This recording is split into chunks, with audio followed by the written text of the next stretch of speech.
Shalom, salam sejahtera untuk kita di pagi hari ini. Kita akan mempersiapkan hati kita, waktu kita untuk beribadah kepada Tuhan. Kita persiapkan Alkitab kita dan kita membaca firman Tuhan secara bersama-sama di pagi hari ini. Firman Tuhan di pagi hari ini sebagai santapan rohani kita terambil dari Matius 15 ayat 21 sampai 28. Mari kita membaca secara bersamaan. Demikianlah firman Tuhan. Perempuan Kanaan yang percaya. Lalu Yesus pergi dari situ dan menyingkir ke daerah Tirus dan Sidon. Maka datanglah seorang perempuan Kanaan dari daerah itu dan berseru, "Kasihanilah aku ya Tuhan, anak Daud, karena anakku perempuan kerasukan setan dan sangat menderita." Tapi Yesus sama sekali tidak menjawabnya. Lalu murid-muridnya datang dan memintanya kepadanya, "Suruhlah ia pergi, ia mengikuti kita dengan berteriak-teriak."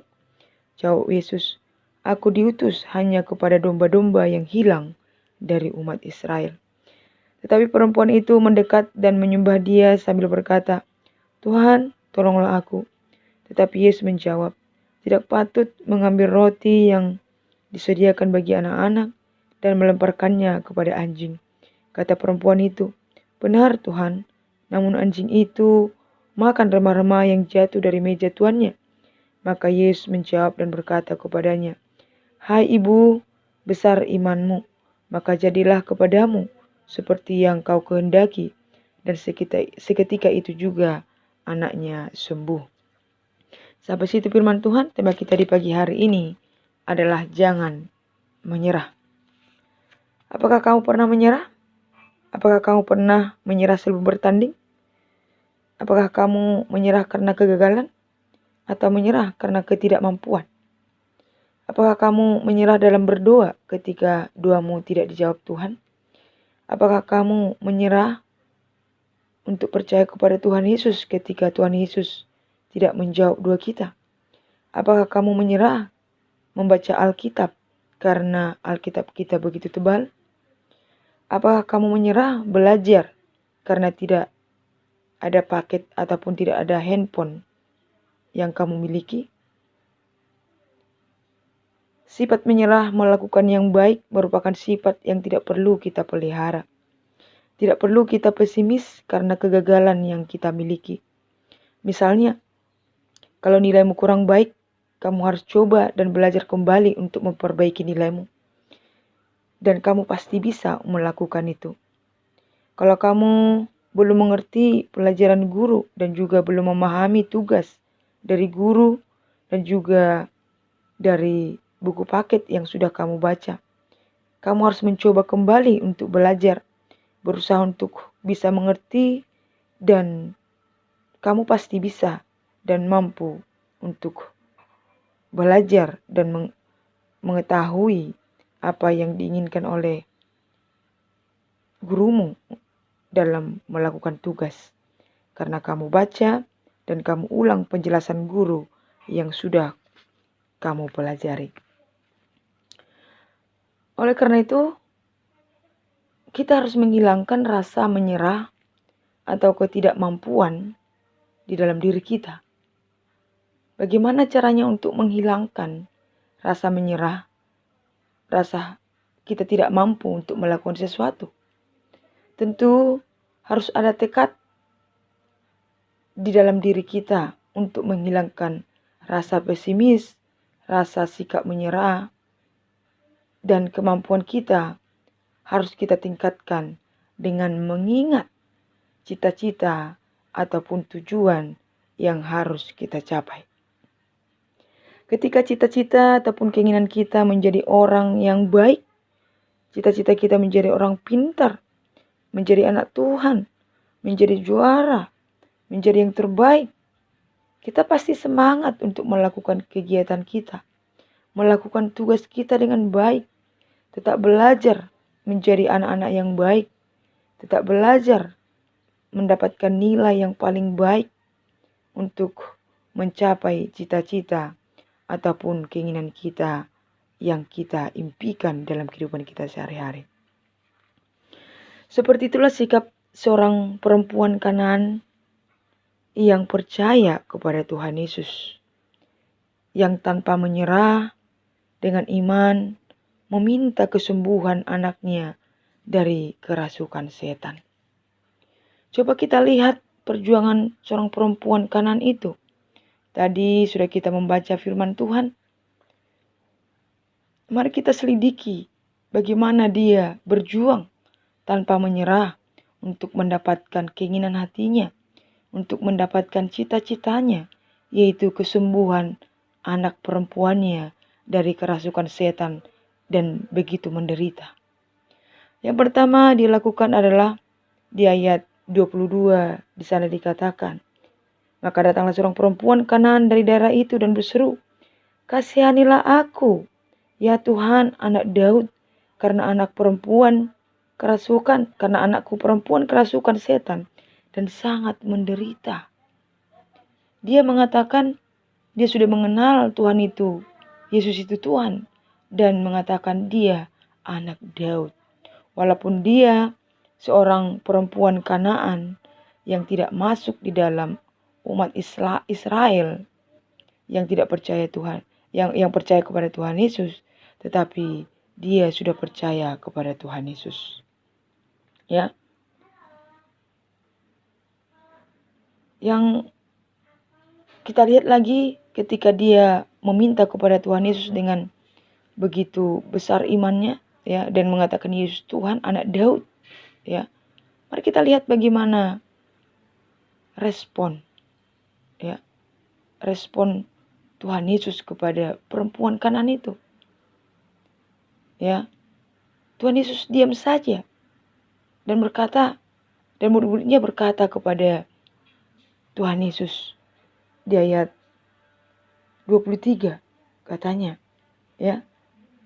Lalu murid-muridnya datang meminta kepada Tuhan Yesus maksudnya, supaya perempuan itu disuruh pergi dan tidak mengikuti mereka dengan berteriak-teriak. Bayangkan seorang perempuan Kanaan itu meminta pertolongan kepada Tuhan dengan berteriak-teriak. Tetapi Tuhan Yesus diam saja. Bahkan murid-muridnya menyuruh Tuhan Yesus supaya mengusir perempuan Kanaan itu supaya pergi dari mereka. Lalu apa yang terjadi setelah itu? Kita lihat di ayat 24 dikatakan di sana. Jawab Yesus, "Aku diutus hanya kepada domba-domba yang hilang dari umat Israel." Lalu dengan perkataan Tuhan Yesus itu, perempuan Kanaan itu merespon di ayat 25 dikatakan di sana. Tetapi perempuan itu mendekat dan menyembah dia sambil berkata, "Tuhan, tolonglah aku." Ini perempuan Kanaan yang luar biasa memiliki iman kepada Tuhan Yesus. Dia datang dengan berteriak kepada Tuhan Yesus. Walaupun dia dicueki, walaupun dia tidak diperdulikan. Tetapi dia datang menyembah dan meminta pertolongan kepada Tuhan Yesus. Luar biasa iman seorang ibu Kanaan ini. Lalu bukan sampai di situ saja. Ketika dia datang menyembah kepada Tuhan Yesus, lalu di ayat 26 dikatakan, tetapi Yesus menjawab, "Tidak patut mengambil roti yang disediakan bagi anak-anak dan melemparkannya kepada anjing." Ini perkataan Tuhan Yesus yang begitu keras, yang luar biasa kasarnya, yang secara tidak langsung mengatakan perempuan itu seperti anjing. Luar biasa. Tetapi mari kita lihat bagaimana respon perempuan Kanaan itu. Apakah dia menyerah? Mari kita baca di ayat 27 katanya. Kata perempuan itu, "Benar Tuhan, namun anjing itu makan remah-remah yang jatuh dari meja tuannya." Mari kita lihat luar biasanya perjuangan seorang ibu Kanaan ini yang meminta pertolongan kepada Tuhan dengan dia tidak dianggap dengan dia tidak masuk hitungan menjadi orang-orang umat Israel yang hilang. Dan dia dianggap seperti anjing. Tetapi dia tetap bertahan. Dia tetap datang meminta dengan kerendahan hati. Dan percaya bahwa Yesus itu adalah Tuhan. Dan pasti Tuhan menolong dia. Bagaimana dia berjuang, ya, mempertahankan cita-citanya supaya tercapai, yaitu kesembuhan anaknya. Apakah kita seperti perempuan Kanaan ini kepada Tuhan Yesus? Ya. Kenapa ibu atau perempuan Kanaan ini menerima respon yang begitu kasar daripada Tuhan Yesus? Dan dia tetap meminta pertolongan Tuhan. Karena dia tahu Yesus itu adalah Tuhan dan pasti mau menolong orang-orang yang beriman kepadanya. Ibu ataupun perempuan Kanaan itu memiliki iman yang besar, yang luar biasa. Dia tidak menyerah untuk meminta pertolongan kepada Tuhan Yesus. Dia menganggap dirinya tidak berdaya, tidak berguna. Dia merendahkan hati, dia merendahkan diri di hadapan Tuhan. Dia tahu dirinya adalah manusia yang berdosa. Dan dia berjuang untuk meminta pertolongan Tuhan untuk kesembuhan anaknya. Lalu kita lihat bagaimana respon Tuhan Yesus ketika melihat perjuangan atau iman perempuan Kanaan yang luar biasa itu, yang besar itu. Dia akhirnya menerima berkat daripada Tuhan Yesus. Mari kita lihat apa kata Tuhan Yesus di ayat 28. Di sana dikatakan, maka Yesus menjawab dan berkata kepadanya, "Hai ibu, besar imanmu, maka jadilah kepadamu seperti yang kau kehendaki." Dan seketika itu juga anaknya sembuh. Luar biasa. Tadinya Tuhan Yesus mengatakan ibu itu seperti anjing, tidak masuk dalam hitungan orang Israel. Tetapi ketika dia melihat iman ibu itu yang luar biasa, dia tetap setia, dia tidak menyerah. Walaupun respon Tuhan Yesus tidak baik kepadanya. Apa yang terjadi? Tuhan Yesus memuji perempuan Kanaan itu dengan mengatakan ibu kepada perempuan Kanaan itu. Ibu, besar imanmu. Seperti itulah kita kepada Tuhan. Seperti itulah kehidupan kita sehari-hari dalam menjalani kehidupan kita. Mungkin kita gagal, lalu kita langsung menyerah dan tidak mau lagi berusaha untuk bangkit, memperbaiki kesalahan, menuju cita-cita. Misalnya ketika kita dimarahi atau dihukum guru kita, atau dihukum orang tua kita tidak semangat lagi dalam belajar dan melakukan pekerjaan kita. Ketika nilai kita jelek, kita tidak mau lagi belajar, ya, dan memperbaiki kegagalan kita. Kegagalan yang kita alami mungkin bisa saja ujian iman kita. Apakah kita terus berusaha untuk tetap berjuang atau menyerah, ya?